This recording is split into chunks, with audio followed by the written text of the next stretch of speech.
مساء الخير مشاهدينا في كل مكان، اهلا بيكم معانا ولقاء متجدد وبرنامجكم طعم البيوت. وطبعا النهارده يوم 25 ابريل عيد تحرير سيناء. بنقول لكل المصريين كل سنه وانتم كلكم طيبين. وطبعا كلنا يعني في هذه الذكرى الرائعه بنتكلم عن جزيره سيناء او شبه جزيره سيناء.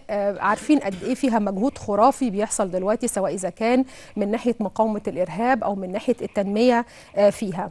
ويمكن احنا معنيين بصفه خاصه بتنميه المراه والطفل، فبنقول دايما ان تنميه المجتمع لازم يكون في تنميه مهمه جدا للمراه. علشان كده النهارده هنتكلم واحنا بنحتفل بعيد تحرير سيناء، هنتكلم عن المراه السيناويه. يا ترى هي ايه الخطط الموضوعه ليها، مستقبلها ايه، التفكير اللي موجود دلوقتي يعني سواء اذا كان على الصعيد الاقتصادي او الاجتماعي او الثقافي للمرأة السيناوية، ايه المتاح ليها دلوقتي. وده طبعا من خلال ضيوفنا النهارده اللي بيشرفونا داخل الاستوديو واللي جايين لينا من سينا مخصوص علشان يشاركونا الاحتفال. تعالوا مع بعض قبل ما نقابل ضيوفنا، تعالوا نشوف رأي الناس وهم بيحلموا لسينا وهم بيحتفلوا بعيد 25 ابريل النهارده، بيفكروا فيها ايه، الاماني يعني الاحلام والطموحات لكل مواطن مصري لهذه البقعه الغاليه من الارض هتكون ايه. تعالوا مع بعض نشوف التقرير ونرجع معكم تاني.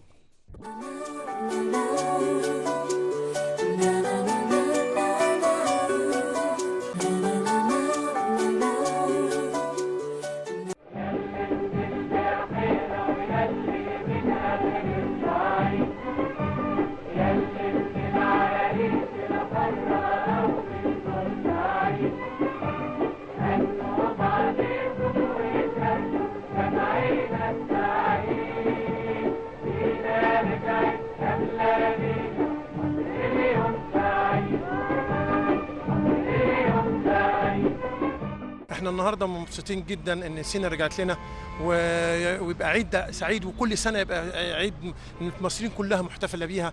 وده جزء من دم الواحد، ما صدق ان رجعنا وضحينا ليه بناس كتيره وشباب خيره مصر راح فيها. سينا قطعه ارض غاليه علينا دينيا واقتصاديا وعربيا وكل ما هو في الامور.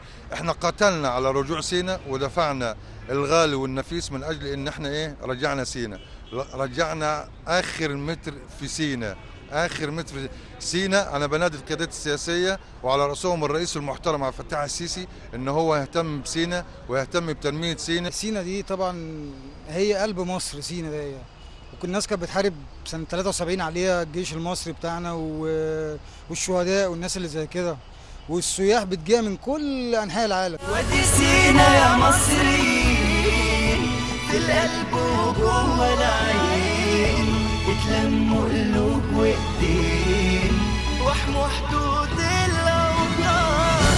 ادي سينا يا مصريين في القلب وجوه العين. انا حضرت حرب 73 وحررنا سينا وزمايلنا استشهدوا فيه، فلازم نعطي سينا خضرها.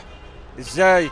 لازم نعمرها، لازم هي جزء من الوطن، لازم نعمره، لازم الشباب ده كله يعمر سينا. سينا بالنسبه لنا يجب علينا ان احنا فعلا ناخد خطوات سريعه وخطوات عمليه على ارض الواقع، ننقل السكان ونعمل مصانع وزراعه وننقب عن الكنوز اللي موجوده داخل سينا، لان احنا في اشد الاحتياج ان احنا نتواجد في سينا حاليا. انا عايز اشوف سينا فيها مصانع، انا عايز اشوف سينا خضراء، انا عايز اشوف سينا فيها مساكن عشان نتصدى للعدو، مفيش اي حد يجرؤ يتطاول عليها. صباح الخير يا سينا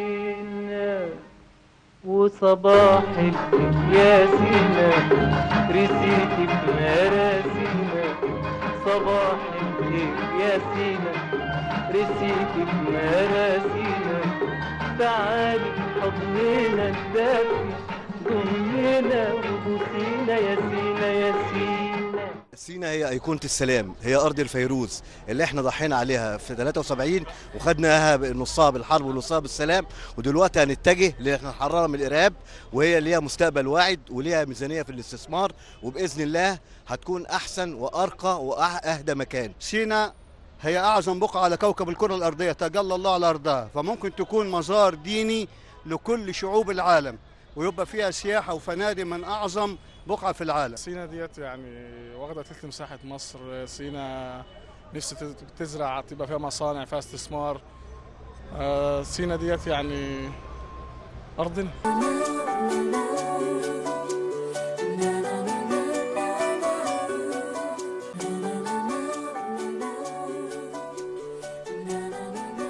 وبنرجع لكم مرة تانية أعزائي المشاهدين، ومعانا على التليفون دلوقتي المهندس محمد حسني السقا رئيس جهاز تعمير سيناء والقناة. أهلا بيك يا فندم معانا. أهلا وسهلا يا فندم. كل سنة وأنت طيب. كل سنة وحضرتك طيبة ومصر كلها بخير. يا رب إن شاء الله. طبعا يعني من خلال متابعتنا للتقرير اللي فات وبنسمع آمال وطموحات الشعب المصري، وفي منهم شباب وفي منهم من الجيل القديم واللي شاركوا كمان في حرب 73، عندهم كم من الأحلام والطموحات لسينا. في كلمة جميلة قوي من أجمل التعليقات اللي اتقالت: نفسنا نشوفها خضرة، نفسنا نشوف فيها مصانع، نفسنا نشوف فيها مساكن عشان العدو ما يقدرش يقرب ناحيتها. دايما بنتكلم عن تعمير سيناء، لكن عايزين نعرف الخطة الحقيقية الموضوعة دلوقتي لفعلا تعمير سيناء من قبل طبعا الحكومة في الفترة الحالية اللي احنا فيها.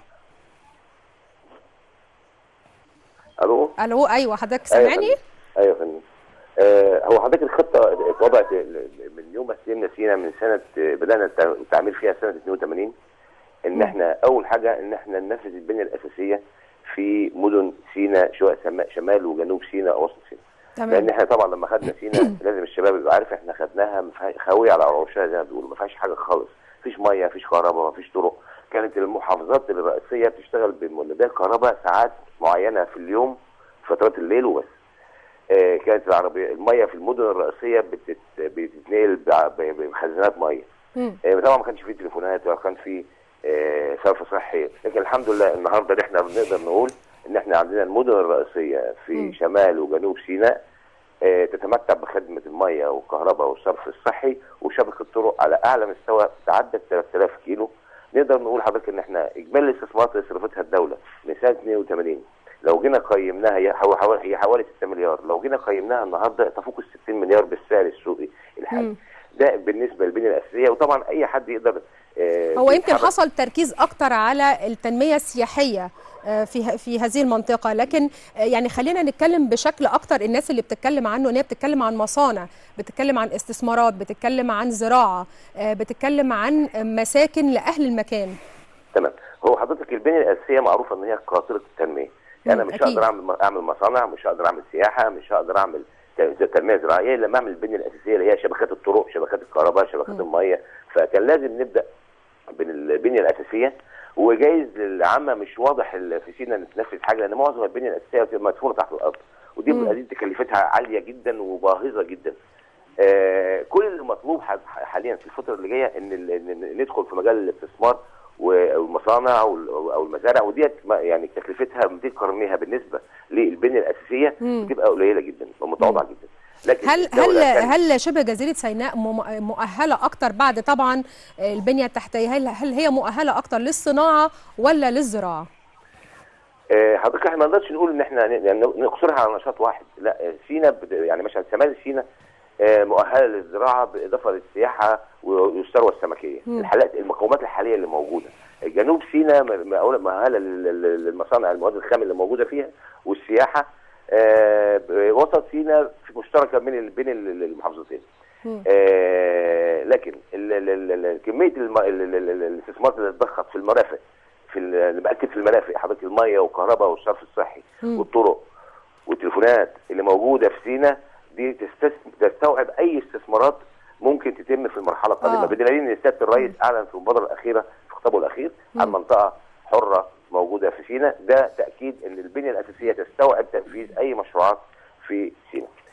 جهاز تعمير سينا الحمد لله خلص البنيه الاساسيه بنسبه حوالي 95%، وال5% دي بتبقى يعني موجوده عشان التوسعات المستقبليه لاي مكان، وده موجود على مستوى العالم. يعني التوسعات بتبقى محتاجه اضافه لها. يعني المهم جهاز تعمير سينا دلوقتي بالنسبه للاسكان الاجتماعي اللي حضرتك بتقول عليه، احنا بننفذ حاليا فعلا اسكان اجتماعي في شمال سينا حوالي 500 وحده وسلمناهم خلاص. بننفذ في جنوب سينا حوالي 1500 وحده. يعني منفذين اسكان اجتماعي في العريش وفي نخل وفي الحسنه وبير العبد وفي راس سدر وبرديس وبوزنيمه وسانت كاترين وشرم الشيخ والطور ونويبع. ده بالنسبه للاسكان.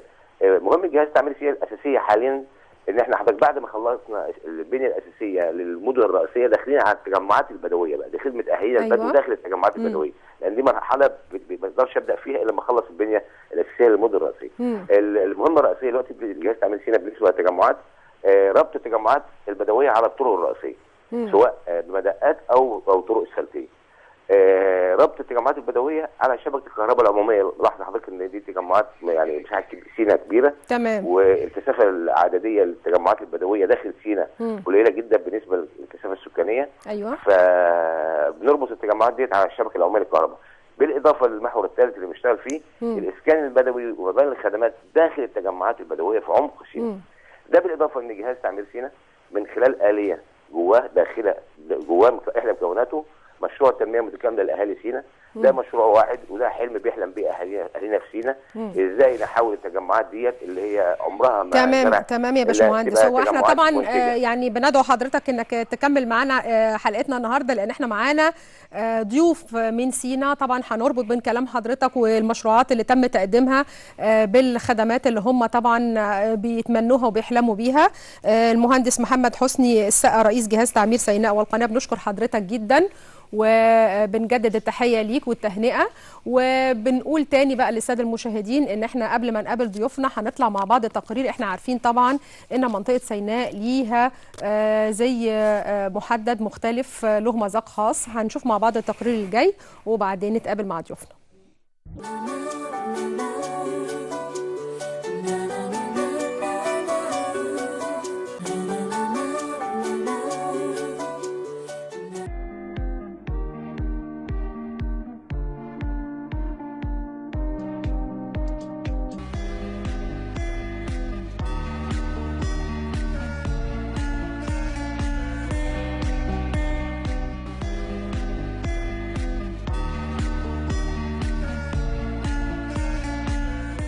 عايزه احافظ على الاصاله السيناويه على قد ما اقدر، فمش هينفع كل مره يبقى جلابيه وشال وعبايه، فلازم احنا نطور من الحاجه السيناويه بتاعتنا ديت. فانا ضفت الالوان اللي حضراتكم شايفينها،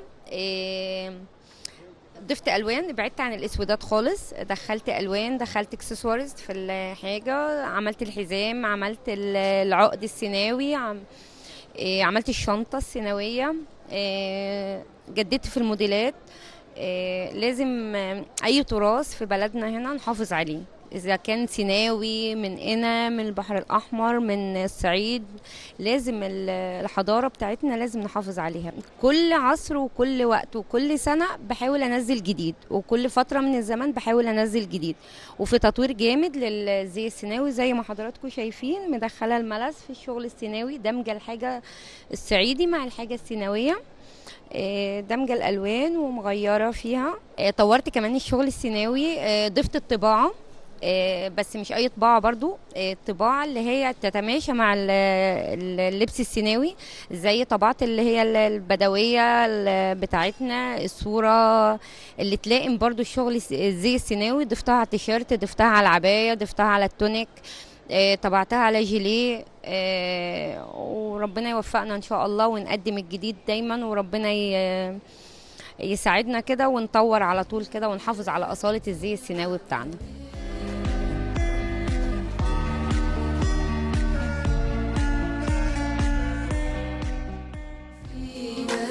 سينا أرض الله اللي كرمها يوم ما كلم موسى وصى عليه مهد للديانات، أنبياء ورسالات، لو كنوز الدنيا ما تسوى شبر واحد فيها مذكورة في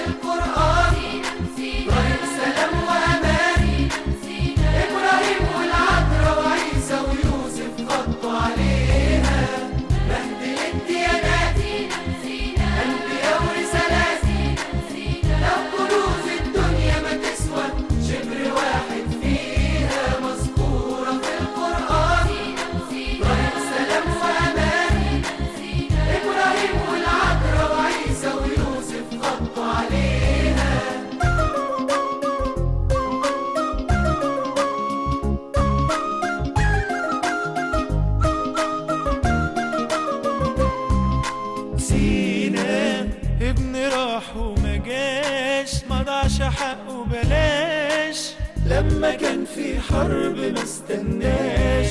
سينا جت بتضحيات، حب انكر زاد. سينا جت بسلام ما سلمناش. سينا ابن راح وما جاش، ما ضاعش حقه بلاش. لما كان في حرب ما استناش. سينا جت بتضحيات، حب انكر زاد. سينا جت بسلام ما سلمناش. مهدي الديانات انبياء ورسالات. لو كنوز الدنيا ما تسوى شبر واحد فيها مذكورة في القرآن. إبراهيم سلام وأمان، إبراهيم والعذراء وعيسى ويوسف غطوا عليها.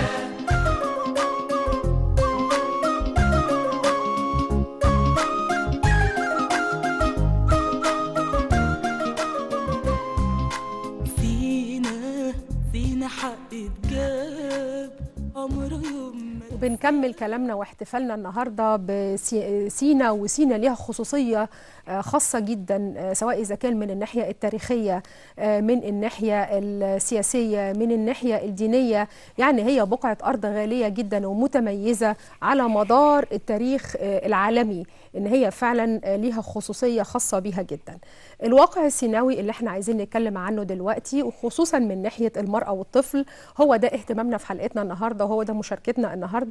وبنرحب بضيوفنا اللي جم لينا من سينا مباشره الصبح النهارده. بنرحب بضيوفنا داخل الاستوديو الاستاذه سناء جلبانه، مقرر المجلس القومي للطفوله والامومه بشمال سيناء، وعضو لجنه حمايه الطفل بشمال سيناء. اهلا بيك. اهلا بيك. والاستاذه سوسن حجاب، رئيس جمعيه حقوق المراه السيناويه، ودكتوره عبير الفار، دكتوراه علم نفس ورعايه مسنين جامعه العريش.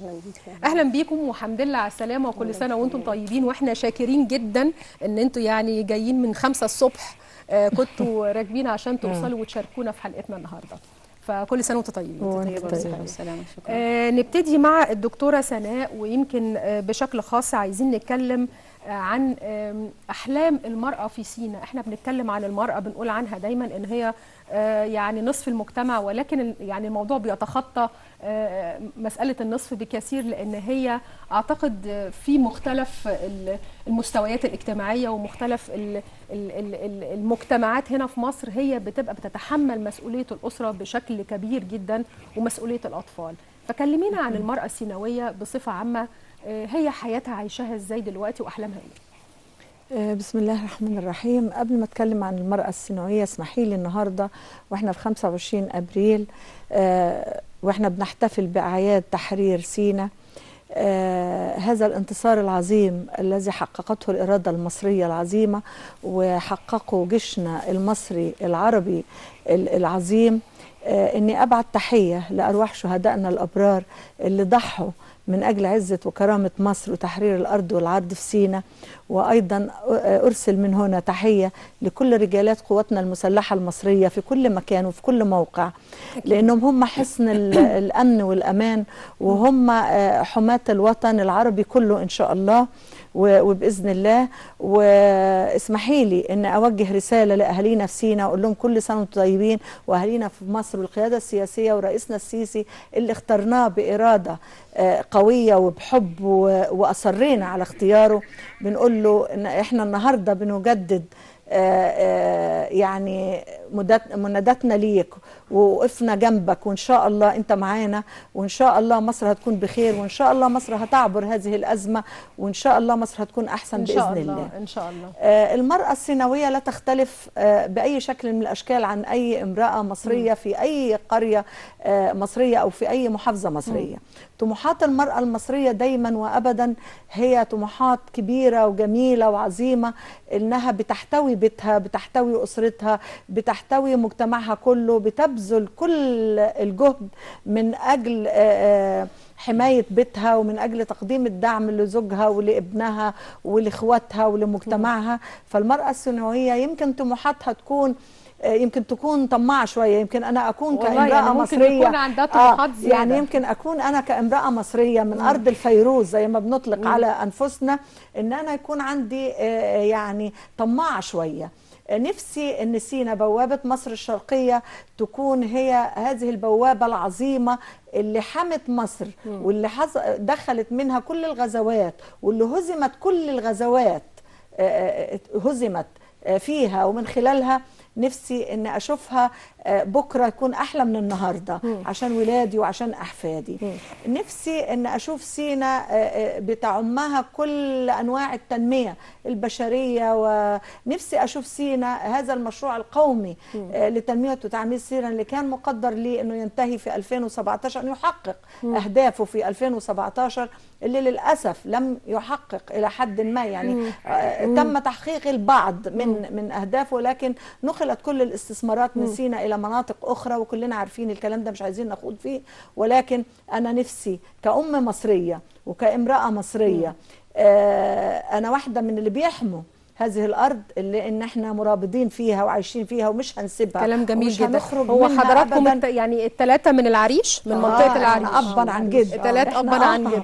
احنا اصولنا طب سيناوية. استاذه سوسن، يعني احنا بعد اذنك انتقل لاستاذه سوسن في الجزئيه الخاصه، يمكن بنكمل الكلام بتاع استاذه سناء. فكره ان المراه البدويه ممكن يكون ليها طابع خاص، ممكن يكون ليها يعني شكل اجتماعي مختلف في حياتها وفي عاداتها وفي تقاليدها، فتكلمينا برضو عنها، هي عايشه حياتها ازاي واحلامها وطموحاتها ايه؟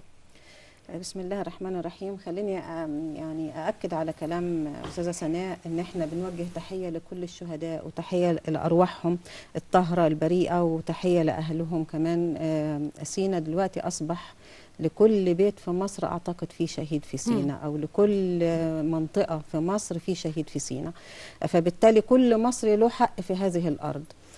فتحية لهم جميعا، أهاليهم وأبنائهم، وتحية طبعا للقوات المسلحة وللشرطة في هذا اليوم العظيم، وكل سنة ومصر كلها بخير يا رب. المرأة السيناوية زي ما اتقال بالظبط، المرأة السيناوية لا تختلف عن أي امرأة مصرية في أي مكان، من حيث اهتماماتها، من حيث حياتها اليومية، من حيث عايزاكي توضحي لي ايه هي اهتماماتها، ايه اهتمامات المرأة السيناوية، نفسها في ايه؟ يعني دايما بنتكلم لما بتيجي سيرة سينا او المرأة او الصناعات اليدوية، بنفتكر على طول زي ما شفنا في التقرير بعض الصناعات اليدوية، زي مثلا اللي حضرتك لابسه، اعتقد ان ده مكن مش ايد. لا ده يدوي يدوي. طيب يعني ده شيء جميل جدا، وبرضه حضرتك ده رافد من روافد اهتمامات او من احد اهتمامات فكلمينا عن الحياه الواقعيه للمراه السيناويه. هي بتعمل ايه دلوقتي، شغاله في ايه دلوقتي، مصدر رزقها ايه دلوقتي، وبتحلم بايه علشان تتطور؟ هي امراه مثابره وصبوره وحموله، ويعني بتعمل على تنمية نفسها وتنمية أسرتها وتنمية مجتمعها. الشغل اليدوي ده أحد روافد الأعمال الاقتصادية اللي موجودة في المحافظة عندنا، وأحد اهتمامات المرأة السيناوية. لكن هتلاقي المرأة السيناوية بتمتهن المهن جميعها، هتلاقي الطبيبة والمدرسة والمحامية، هتلاقي بتمتهن أيضا بعض الحرف، هتلاقيها بتشتغل في كل ما يعمل فيه سواء النساء أو الرجال من الأعمال المعروفة اللي هي بتدر دخل ومقبولة اجتماعيا. فهي امرأة عاملة، امرأة لا تهدأ، ما فيش حاجة اسمها ست بيت قاعدة في البيت، لا، حتى ست البيت اللي هي في البطاقة لا تعمل، هي في الحقيقة بتعمل في بيتها، سواء في الزراعة، سواء في الرعي، سواء في التطريز، سواء في تربية أبنائها تربية سليمة. حتى المرأة الأمية التي لم تتعلم بتخرج للمجتمع جيل ونشء عارف قيمة هذه الأرض وعارف قيمة مصر. وزي ما قالت الأستاذة سناء، سينا دي بوابة مصر الشرقية اللي هي آخر حصن من الناحية الشرقية، سواء جت منه الغزوات أو سواء هو اللي هيمنع أي غزوات هتيجي أو أي هي كانت مطمع، يعني هي ما زالت، يعني الأرض هي ما زالت وستظل هي مطمع، هي مطمع للجميع بالظبط. حضرتك لو أخذتي نبذة بسيطة عن سينا كلها حوالي 60,000 كيلومتر، قد فلسطين كلها بقى اللي هي إسرائيل والأراضي الفلسطينية 3 مرات. قد لبنان 6 مرات. لبنان كلها وهي دولة 10,000 كيلومتر، احنا 60,000 كيلومتر. احنا في هذه البقعة مقومات دولة، بل مقومات دول. تمام. احنا بنتمنى اليوم اللي مصر تستفيد من هذه المقومات. احنا بنتكلم على التنمية، معظم التنمية اللي جت في سينا اتجهت للجنوب. الاستاذ المهندس اللي اتكلم الجزئيه يعني بالتحديد الخاص يمكن انا ذكرتها السياحه بالظبط، كان التركيز على المنطقه على الجنوب، السياحيه على الجنوب سواء شرم الشيخ، دهب، نويبع، المناطق اللي هي بتقع في جنوب سيناء. لكن ما زال الشمال يحلم، سواء امرأة سواء رجل سواء أطفال، ما زال الشمال يحلم بالتنمية، ما زال الشمال ينتظر هذه التنمية. طب أنا هجيلك في النقطة دي تاني عشان نتكلم عن تفاصيل التنمية اللي بتحتاجها منطقة شمال سيناء اللي بيحلم بها يعني سكان هذه المنطقة من النساء ومن الرجال على السواء.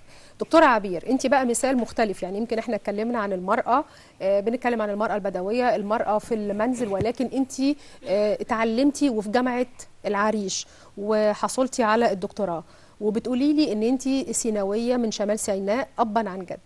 اعتقد ان هو ما فيش حد في سيناء الا ممكن يبقى له يعني جذور بدويه. فتكلمينا مشوار التعليم، ليه اخترتي المجال انك تكملي فيه لحد ما تاخدي الدكتوراه؟ الاول اسمحي لي ان انا اوجه التحيه لشعب مصر العظيم والاهلي في شمال سيناء بمناسبه عيد تحرير سيناء، أرض القمر والفيروز اللي هي الأرض اللي يعني غالية علينا جدا جدا جدا، وربنا كرمها في كتابه الكريم. وتحية لكل الشهداء اللي سالت دمائهم ولا زالت تسيل حتى هذه اللحظة على أرض سيناء. وتحية لأهاليهم، وكل سنة وانتم طيبين وكلنا طيبين. بالنسبة لتعليم المرأة السيناوية، أحب أقول لحضرتك دلوقتي إن الفتاة السيناوية مش زي ما الناس اخده فكره عنها انها هي بدويه وقاعده في خيمه والكلام ده كله. لا لا لا اطلاقا. الفتاه السيناويه دلوقتي دخلت كليه الطب والاقتصاد والعلوم السياسيه والهندسه وحصلت على اعلى الدرجات العلميه. مش قاصر على انها تتعين عضو هيئه تدريس عشان تكمل ماجستير ودكتوراه، بالعكس ده دلوقتي عندنا في العريش بياخدوا الدرجات العلميه كطموح شخصي. يعني مش شرط انها تكون عضو هيئه تدريس داخل الجامعه عشان تبقى معاها ماجستير ودكتوراه. يعني زي جميل. انا مثلا انا هو مش عضو هيئه تدريس، بس كان عندي طموح ورغبه في ان انا اشتغل في مجال جديد جدا، والحمد لله يعني ليا الفخر ان انا لسينا انتمي، وبتمنى مزيد من التنميه لسينا. واحنا هنا بوجه شكري للقياده السياسيه وعلى راسها الرئيس عبد الفتاح السيسي بالخطوه اللي هدانا بيها السنه دي بالموافقه على القرار الجمهوري على انشاء جامعه العريش. تمام. في يوم 5/4. يعني بنشكره شكر كبير جدا جدا جدا على الموضوع دوت، ان احنا كده عمل لنا اسم وكيان علمي، لان العلم هو السلاح اللي ممكن طبعا نحارب بيه الجهل طبعا، ونحارب بيه طيور الظلام وخفافيش الظلام. العلم من خلاله بنخرج كوادر عندها استعداد مهني وعندها استعداد ثقافي انها تقدر تنتج. بس احنا بقى بنتمنى بقى من هذا المكان ان التنميه والتعليم لازم يوازيها مشاريع تمشي مع أكيد تخريج الكوادر، أكيد. بحيث ان الشاب يتخرج يلاقي فرصة عمل. يعني احنا بنتمنى، لان سينا هو يستفيد ويخدم المجتمع اللي هو سينا كنز استراتيجي حضرتك. يعني سينا مليانة خامات تعدينية ومليانة، عندنا شاطئ بسم الله ما شاء الله يعني وكده. واحنا في قرار طلع بإنشاء كلية استزراع سمكي ومصايد بحرية هتتفتح من العام القادم بإذن الله. وعندنا كليات، يعني بنتمنى انشاء بقى كليات تخدم بقى المجتمع السيناوي. يعني بتتكلمي عن ممكن يكون فروع تعليميه مختلفه متميزه تناسب المجتمع والبيئه. يعني مثلا حضرتك كليه العلوم الزراعيه البيئيه دي كانت اول كليه اتنشأت في الجمهوريه على مستوى الجمهوريه، كانت في محافظه شمال سيناء، وبتخدم فعلا المكان، وكان فيها مزارع اللي هي الزيتون، ويعني فيها شغل جامد. كليه بيئيه يعني. كليه بيئيه يعني بالظبط. دلوقتي ان شاء الله هتتفتح على السنه الجايه باذن الله. هم حطوا حجر الاساس كليه الاستزراع السمكي والمصايد البحريه، تاني كليه على مستوى العالم. والله ده كلام جميل ويدعو للتفاؤل. يعني بنتمنى بقى ان شاء الله بقى انها خطوات جاده وخطوات مدروسه، ونتمنى مزيدا من التنميه بصراحه. ده كلام جميل قوي. استاذه سناء، يعني شايفين الأحلام وشايفين الواقع وشايفين المحاولات وشايفين يعني المثابرة، وإن في أحلام عايزين ينفذوها، عايزين يشتغلوا، عايزين يبنوا. حضرتك كمقرر للمجلس القومي للطفولة والأمومة، كلمينا عن دور المجلس، عمل إيه، ساعد بإيه المرأة السيناوية وساعد بإيه الطفل السيناوي؟ هو احنا في ظل الظروف الصعبة اللي بتمر بيها شمال سيناء النهاردة في هذه الفترة الصعبة، بنقوم بدور الحمد لله إلى حد ما يعتبر يعني أنا مش عايزة أقول إن هو جيد جدا، ولكن بقول جيد لأن احنا بنرعى أهالينا وأبنائنا. المنطقة في رفح والشيخ زويد النهاردة بنعتبرها من المناطق الساخنة اللي فيها طبعا حرب، فيها إرهاب وفيها حرب على الإرهاب. احنا بنساعد أهالينا وبنساعد أبنائنا وأطفالنا، وخصوصا الأطفال اللي بيصابوا في العمليات الإرهابية. وللأسف الشديد أن أكبر نسبة إصابة أو خسائر هي في الأطفال. لكن احنا عندنا امل وعشم في ربنا انه ينجدنا ان شاء الله، وانه ينقذنا، وان احنا نقوم بدورنا على اكمل وجه ان شاء الله. احنا يعني بس هو من خلال يعني المحافظه خطه بنقوم خدميه على من خلال المحافظه بتكليف السيد الوزير المحافظ انشئ مكتب للعلاقات الانسانيه داخل مستشفى العريش العام، وده احنا كلنا متطوعين. بنستقبل الاطفال المصابين والاسر المصابين، وبنستقبل ايضا الوفيات. بنخلص كل الاجراءات لاهالينا من خلال مديريه التضامن الاجتماعي ومن خلال مديريه الصحه، واي دعم مادي ومعنوي بنقدمه من خلال ديوان عام المحافظه. ايضا بتنسيق سيد الوزير المحافظ نظرا للاسف الشديد، يعني انا النهارده احنا عايزين نحتفل، مش عايزين نقول ان احنا عندنا سلبيات، ولكن يعني في غصه وفي وجع جوانا، لان احنا نشدنا وزارتنا بان احنا بنفتقر في العريش للاطباء. احنا محتاجين في مستشفى العريش، وبنصرخ، ومستشفى العريش العام واهالينا في سيناء بيئنوا من نقص الاطباء في كل التخصصات.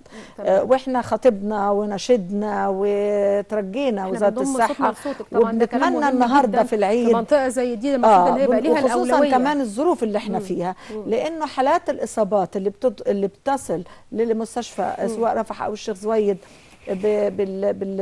بالعجز في الاطباء والامكانيات المحدوده، وايضا مستشفى العريش احيانا لا نستطيع ان احنا يعني ممكن تكون الحاله ما تلحقش انها تنتقل لمستشفى اخرى. فاحنا بنتمنى وبننتهز الفرصه النهارده وبنتمنى توفير او دعم مستشفى العريش العام بكل التخصصات الطبيه باعداد تليق بمحافظه. بالظبط. كمان تليق بمحافظه وتليق بظروف بظروف البلد.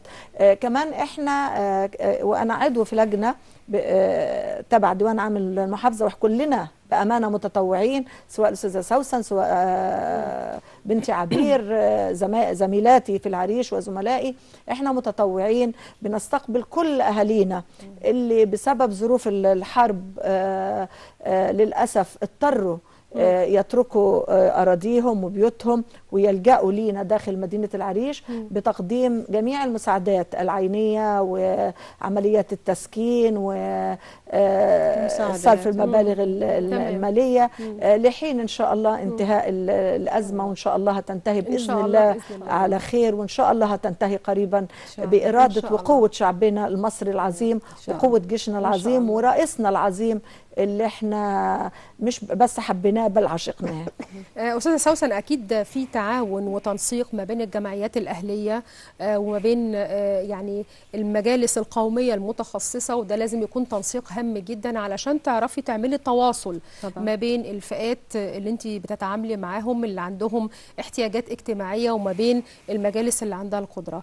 فيعني عايزة أعرف التنسيق ده بيتم إزاي، وإيه أهم النقاط والاحتياجات اللي تبعتيها كمسؤولة عن جمعية أهلية يعني المجتمع محتاج ليها، وبيتم التنسيق مع المجلس في هذا المجال. هو يمكن احنا في ميزة كويسة الحمد لله، مجموعة سيدات، يمكن ده اللي يعني خليني أتكلم بقى بشكل أوسع، انه احنا عايزين المرأة تصل لمواقع صنع القرار على مستوى مصر كلها، مش بس عندنا، لأنه المرأة عندما تريد تعمل وعندما تقرر تنفذ، وعندما تنفذ بشكل صحي جدا. عندها إخلاص كبير جدا، عندها فساد أقل، عندها اهتمام أكبر. يعني مش عايزة أعمل مقارنة، ولكن احنا عندنا مجموعة سيدات على مستوى المحافظة بيشتغلوا شغل أعتقد في ظل ظروف في غاية الصعوبة. ويمكن ده اللي ادى الثقة لسيادة المحافظ انه يعمل مكتب العلاقات الإنسانية ويمسكه للأستاذة سناء في المستشفى العام. في تنسيق طبعا، في تنسيق بين المجالس القومية، سواء المجلس القومي للطفولة والأمومة أو المجلس القومي للسكان أو المجلس القومي للمرأة أو الجمعيات الأهلية. ما حدش بيعمل لوحده، وده سر نجاح هذه أكيد. المجموعة في الظروف الصعبة جدا اللي احنا عايشين فيها. هي ظروف صعبة، ظروف صعبة جدا، لأنه زي ما قالت الدكتورة عبير انه في دم بيسال كل يوم، سواء دم الجيش والشرطة او سواء دم المدنيين. الجهات دي بتشتغل مع بعض زي ما قالت الأستاذة سناء. احنا في لجان بتتعمل، بنطلع مع بعض، بنحصر عدد الناس اللي محتاجين أماكن إيواء، محتاجين مساعدات يومية.